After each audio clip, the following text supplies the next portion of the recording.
Thousands of years ago,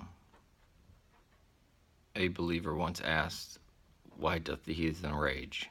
I think they were trying to speak as if they were the voice of God, but why doth the heathen rage? It was a psalmist. We don't know who wrote the Psalms either.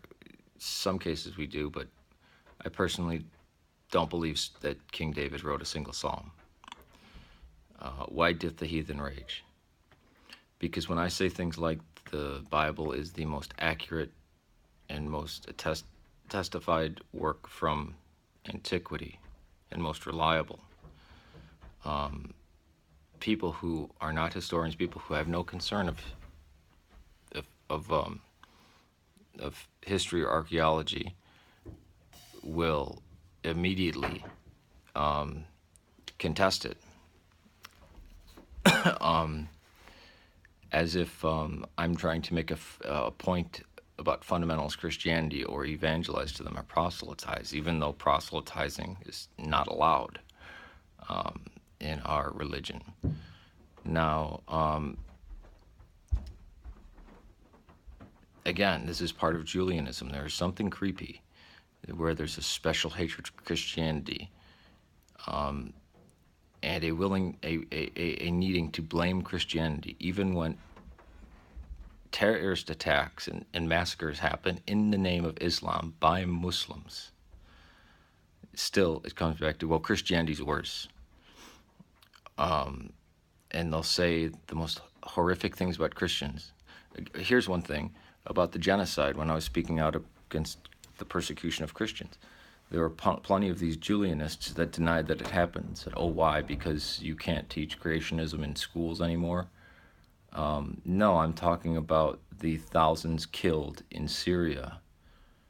And then they acted as if those were people who were missionaries, instead of the fact that Christianity first started in Syria, and Christian communities have always been in Syria. Actually, they were in Syria before they were anywhere in Europe.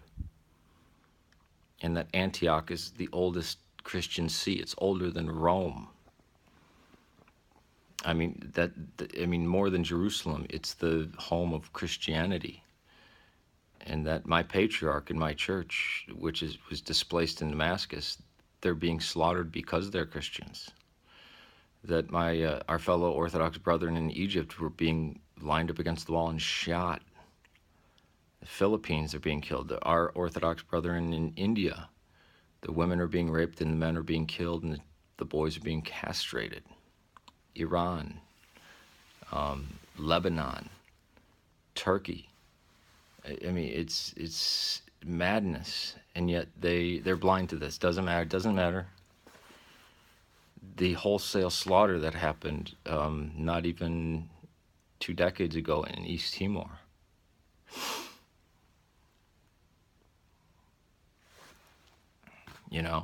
But no, the Christians aren't persecuted.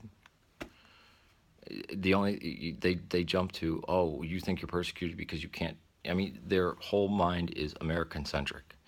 They even the only type of Christianity they believe exists is the fundamentalist evangelical form of American Christianity, which encompasses less than 0.2% of the world, of Christendom, basically, and is only 35 years old, knowing nothing of Eastern Orthodoxy or pre-Vatican II Catholicism or ancient Anglicanism or anything like that.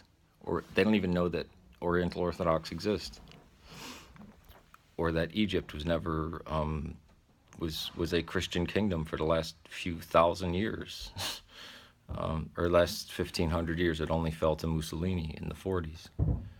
But these Julianists, the wildness and the viciousness against Christianity that they seek, that, oh, you hate gay people, or but them asserting things that are ridiculous, that oh, Christians believe in creationism. No, creationism as a theory is only about 120 years old, and that's it. It was rejected by the early church, and Christians never believed it. It was actually heresy. Or like stupid things like, you believe the Bible is infallible. What? No. Well, you believe the Bible is the Word of God. Actually, no. In Christian, and then they try to say though that I'm saying things that aren't Christian. The Bible clearly states that the Word of God is Jesus Christ. He is the Word. It says that. It's the first sentence in John. The Bible was written and edited and compiled by the church. The church holds sway over it, and you didn't get your modern Western form of the canon until 415, AD 415. That's 400 years after the preaching of Jesus. But yeah, talk about the persecution of Christians and they'll roll their eyes. You know, I talk about the slaughter of, let's say the Yazidis in Syria, and they'll say, oh my God. But like, as if somebody's a Christian, they deserve to be killed. Oh, it doesn't matter. They're Arab. That's terrible that they're being killed. Oh, they're Christian. That's fine. I mean, it's ludicrous. Or that Christians hate gay people. Or that the Bible tells us, like, I mean, in the wackies thing, they'll bring up the Old Testament. It's like, if you claim, as you do, that you've read the Bible, don't you know that the New Testament abrogates the Old Testament? Actually, in fact, Christ's death on the cross obliterated all obligation to the Mosaic Law in the Old Testament. Didn't you realize that? That's the point. And that Paul goes into great detail in this in the book of Romans, the longest book of the New Testament, and then in Galatians, and then in Corinthians. And actually in Corinthians says, even reading the Old Testament will darken the mind. And yet they say, well, why don't you stone women to death? Or why don't you, it's against, in all these tribalistic laws from Moses that were commanded not to obey. We're commanded by Christ and the apostles not to obey these things. Yet, well, you're hypocritical if you don't stone your neighbor to death on Sunday if you see him mowing the lawn. What? Or again, the fallacy that Christianity is spread by the sword. It's most certainly did not. You could make a case that it did in early Latin America, but in ancient times, no. Or they'll say outright lies like the Council of Nicaea, that's where they compiled the Bible, or that's where they came up with the Trinity, or that's where, what's another myth that they say? That's where they founded the date of Christmas. All these ludicrous things, they don't even know what happened at Nicaea, or that Jesus became God at Nicaea. Nicaea was about the argument over one iota, homoousios or homoousios, and then setting the date for Pascha. That's it. It's actually a response to a guy named Arius.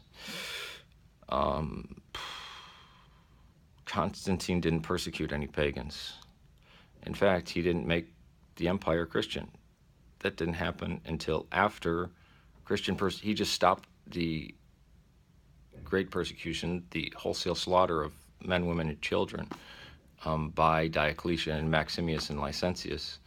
He stopped the persecution of the Christians and issued the Edict of Tolerance, which let you believe whatever you wanted to believe and practice your own religion. The first secular thing, first secular government, you could say. And it wasn't, and this was in 313. Constantine was long dead before Theodosius in 389 to 393, after Julian the Apostate tried to start persecuting Christians again, said, okay, we can't tolerate this any longer, and made Christianity the official religion of the Roman Empire. The Roman Empire fell, the Western Roman Empire fell in AD 410, and then the Dark Ages started when the pagans came in and destroyed all civilization in the West. And you can't tell me that the Lombards, the Saxons, the Franks, the Visigoths, the Vandals, the Huns, the Avars were Christians, because they weren't. Some of the Vandals and Visigoths might have been Arians, but no. That's like saying the Vikings were Christians. No, they weren't. Dark Ages were caused by pagans, barbarians from the north invading as well, and it was sustained by Islam conquering 3/4 of the Christian lands. So Dark Ages was caused by an attack, and it almost drove Christianity to the brink of oblivion. Christianity was almost wiped out in the Dark Ages. That's when Christianity had its least amount of power.